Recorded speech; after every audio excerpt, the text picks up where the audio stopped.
Direktorat Reserse Kriminal Umum Polda Jawa Tengah menetapkan satu tersangka dalam kasus penganiayaan Darso, warga Kecamatan Mijen, Kota Semarang. Tersangka yang telah ditetapkan berinisial HR, 48 tahun, seorang polisi berpangkat AKP, yang merupakan anggota Polresta Yogyakarta. Direktur Reskrimum Polda Jateng Kombes Pol Dwi Subagio mengkonfirmasi bahwa tersangka dalam kasus ini telah ditetapkan.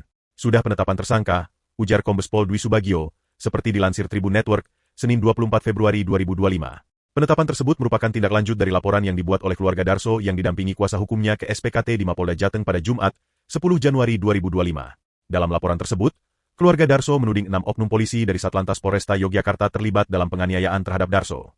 Adapun peristiwa penganiayaan yang dialami Darso terjadi pada Sabtu, 21 September 2024, di Kelurahan Purwosari, Kecamatan Mijen, Kota Semarang. Kuasa hukum keluarga korban, Antoni Yuda Timur, mengungkap bahwa pihak keluarga sudah menerima surat pemberitahuan terkait penetapan satu tersangka dalam kasus ini. Baru tadi siang keluarga menerima, ucapnya. Menurut Antoni, pihaknya merasa tidak puas dengan penetapan hanya satu tersangka dalam kasus ini.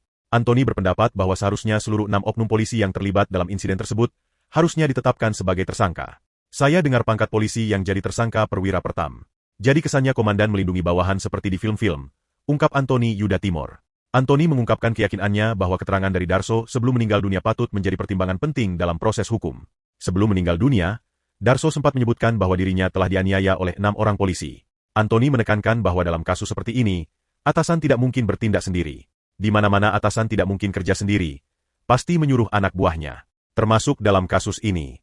Komandan tidak mungkin menghajar sendiri, jelas Antoni. Dia menambahkan, Pasal 55 KUHP yang mengatur tentang ikut serta dalam perbuatan pidana dapat diterapkan untuk mempertanggungjawabkan peran para atasan yang terlibat. Meskipun merasa kecewa dengan keputusan yang baru ditetapkan, Antoni tetap menghormati proses hukum yang sedang berjalan. Ia berharap penetapan satu tersangka ini dapat membuka jalan bagi penyelidikan lebih lanjut terhadap 5 polisi lainnya yang terlibat.